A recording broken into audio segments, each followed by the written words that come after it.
TPM 1999 here, coming to you with another video.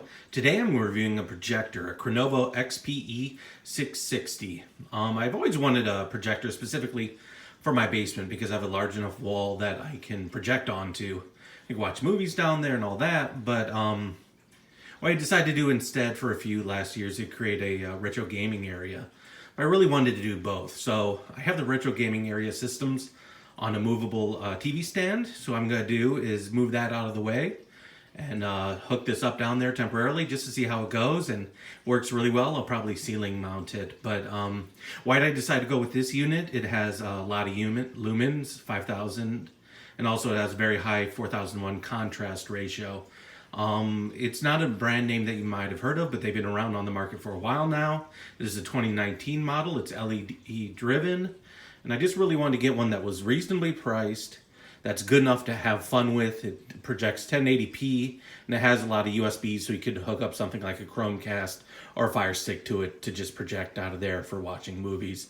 And then, of course, because it has HDMI, you can really hook anything you want up to it that has an HDMI. So first what I'm going to do is an unboxing.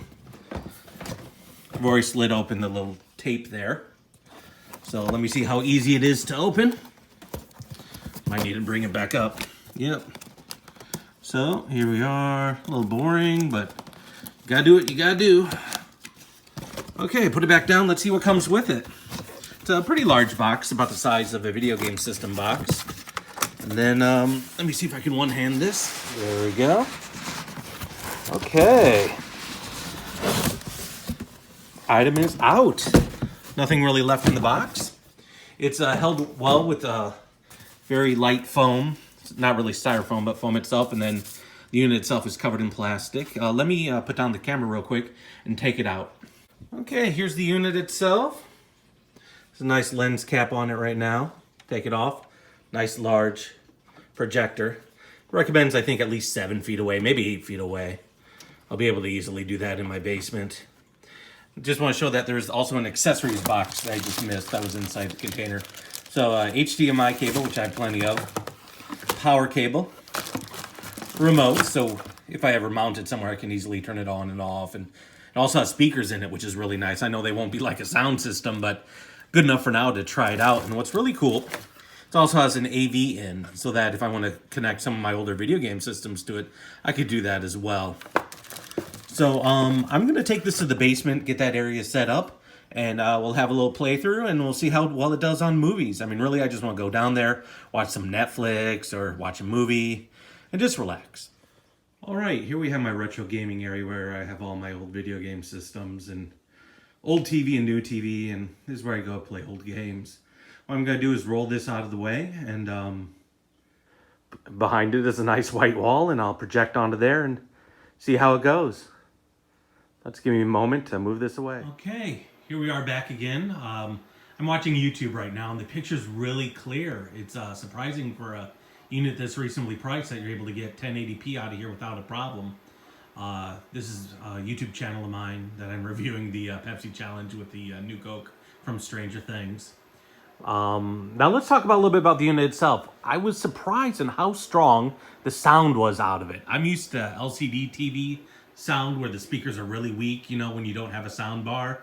But it's actually more powerful than an LCD TV, which makes sense because those speakers right there are pretty strong. I'd say, you know, I wouldn't say it's a high quality sound bar level, but it's better than a flat screen by far. So that was really surprising.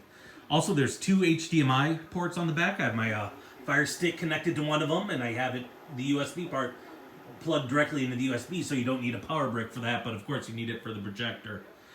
Setting it up was really easy. You just select the HDMI port. You have to add batteries to the remote. Let me show you that real quick.